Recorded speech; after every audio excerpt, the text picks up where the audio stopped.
A very warm welcome to all of you over a very profound platform that is Law Arts Academy. So, my dear uh, aspirants and students, this is your teacher and advocate Samira Deng with another new video regarding our associated ongoing series that is current affair series. So without any sort of delay let's move on. यहाँ पे हमने जो लाया हुआ है आपका topic जो हमारा वो है, यहाँ पे देखिए प्रिसाइसली मैं इसको ज़्यादा डेप्थ में अभी नहीं जाऊँगा मैं, क्योंकि काफ़ी लंबा टॉपिक हो जाएगा ये. यहाँ पे आपने देखना है कि जो अभी हाल ही में होने वाला है, जो क्लाइमेट को लेकर जो होने वाला है, आपने यहाँ पे एक चीज़ को ध्यान में रखना है. यहाँ पे एक्चुअली यूएनओ का मोस्टली जो 21 में होने वाला है क्लाइमेट चेंज को लेकर कॉन्फ्रेंसेस. आपको पता है कि अगर हम यूएनओ की बात करें तो जो यूनाइटेड नेशन जो ऑर्गेनाइजेशन है मोस्टली वहाँ पे आपने एक चीज़ देखना है कि वहाँ पे उसका काम मोस्टली जो भी चाहे कॉन्फ्रेंसेस हो, चाहे कहीं पे भी कोई कन्वेंशंस हो रही है, समिट्स हो रहे हैं, कहीं पे भी जो भी है अभी तक हुए, चाहे अर्थ समिट आप उसको कहो या उसको जो भी अलग अलग जो है क्लाइमेट को लेकर हैं, जो भी खासकर अगर आज के टाइम में आपने देखा होगा मोस्ट जो है उससे कुछ टाइम पहले जो है सस्टेनेबल डेवलपमेंट के ऊपर, बेशक सस्टेनेबल डेवलपमेंट बड़ा आसानी से यहाँ पे लोग समझा देते हैं बच्चों को, बट उसमें डेप्थ में कभी नहीं जा पाता है कि एक्चुअली सस्टेनेबल क्या होता है और डेवलपमेंट क्या होता है. ठीक है, वो जो उन्होंने वहाँ पे दिए हुए हैं कि हमारा एक गोल है पर्टिकुलर डेट तक, मैं अभी सस्टेनेबल डेवलपमेंट के टॉपिक पे नहीं आऊँगा.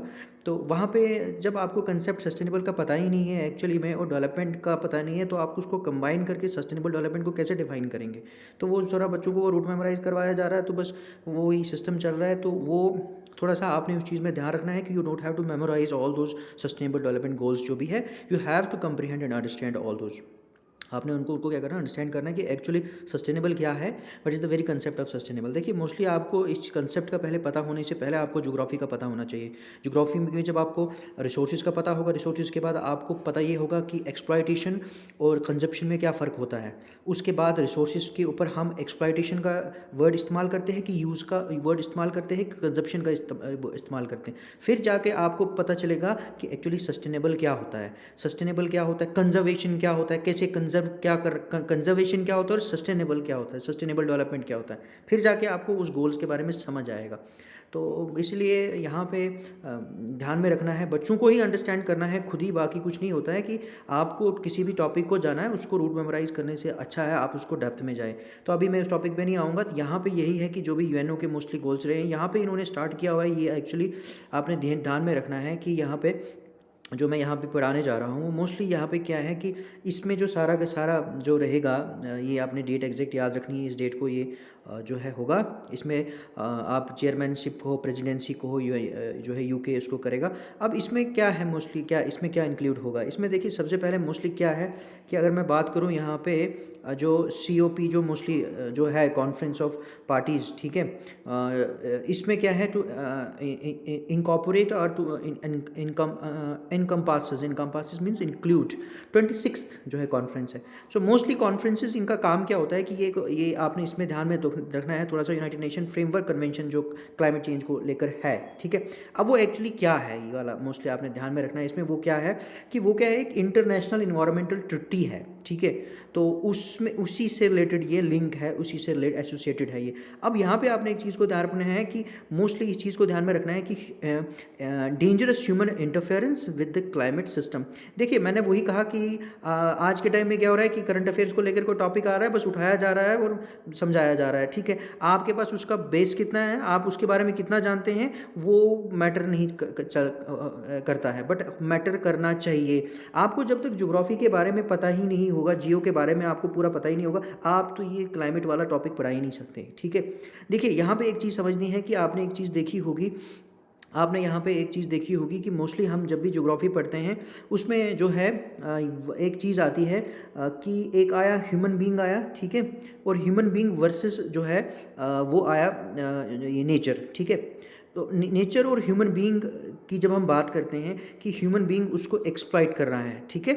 अब नेचर फिर भी क्या करता है, ओवर रूल कर जाता है. आपने देखा होगा नेचुरल क्लैमिटीज़ होती है, लैंडस्लाइड होते हैं, अवलांचेस होते हैं, ठीक है, या सॉइल इरोजन हो रहा है, बहुत सारी ऐसी चीज़ें हो रही है, ठीक है. वाटर कंटामिनेट हो रहा है, फ्लड्स आ रहे हैं, बहुत सारी चीज़ें हो रही है, ठीक है. तो यहाँ पे एक जो खासकर जो ग्लोबल चेंज आ रहा है, ठीक है, क्लाइमेटिकल जो चेंज आ रहा है, ठीक है.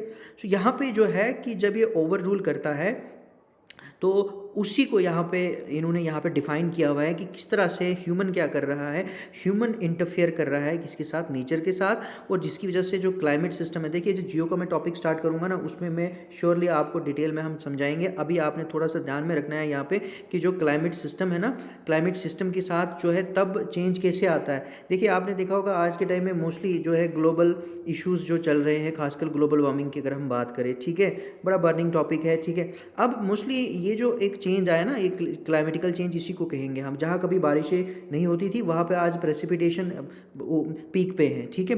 तो कहने का मतलब है जहाँ पे कभी जो है गर्मी का निशान नामो निशान नहीं होता था, वहाँ पे आज गर्मी पीक पे है। So this is what we envisage, climatical change जो है ये ह्यूमन इंटरफेरेंस की वजह से ही हुआ है, ठीक है।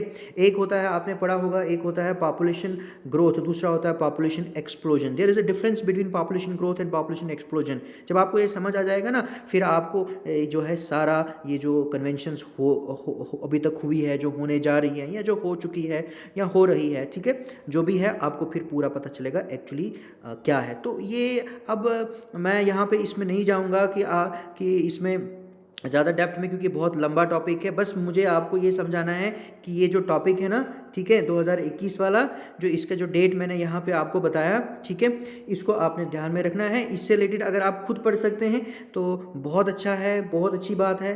तो मगर कोशिश करें कि खुद पढ़े, वो ज़्यादा बेहतर रहेगा, क्योंकि मेरा काम यहाँ पे ये है कि मेरा काम टॉपिक को ज़्यादा लेंथी नहीं लेना है, मैं प्रिसाइसली आपको डिफाइन करने की कोशिश करूँगा। तो मैं यहाँ पे इसको कंक्लूड करना चाहूँगा। ये आपके सामने मैंने फैमिलियर कराया, इस टॉपिक को पढ़िए। इस टॉपिक से रिलेटेड बहुत सारे क्वेश्चन आ सकते हैं, बहुत बहुत ज़्यादा, क्योंकि कब क्वेश्चन में आएगा, इसमें ये तो आएगा ही आएगा, इसके साथ साथ जो है खासकर मोस्टली जो पूछा जाता है वो मोस्टली पूछा जाता है आपको इससे रिलेटेड। मैंने वही कहा, अर्थ समिट के बारे में, पेरिस एग्रीमेंट के बारे में आपको पूछ सकता है। अभी तक जो जितनी भी हुई है अलग अलग कंट्रीज़ में, अलग अलग जगहों पे, अलग अलग टाइम में, अलग अलग जो है क्लाइमेट को लेकर कॉन्फ्रेंसेस हुए, आपको पूछा जा सकता है। COP भी आपको पूछा जा सकता है, और साथ साथ आपको इसका जो ये UNF ये CC ये भी आपको पूछा जा सकता है। तो ये बहुत लेंथी टॉपिक बन जाता है। सो मेरा मकसद यहाँ पे यही है कि आपके सामने ये मैं आपको फेमिलियर करवा सकूँ कि आप इसको भी जो है बर्निंग टॉपिक में इंक्लूड कीजिए। बहुत इंपॉर्टेंट टॉपिक है मेंस के लिए, ये बहुत इंपॉर्टेंट टॉपिक है, ठीक है।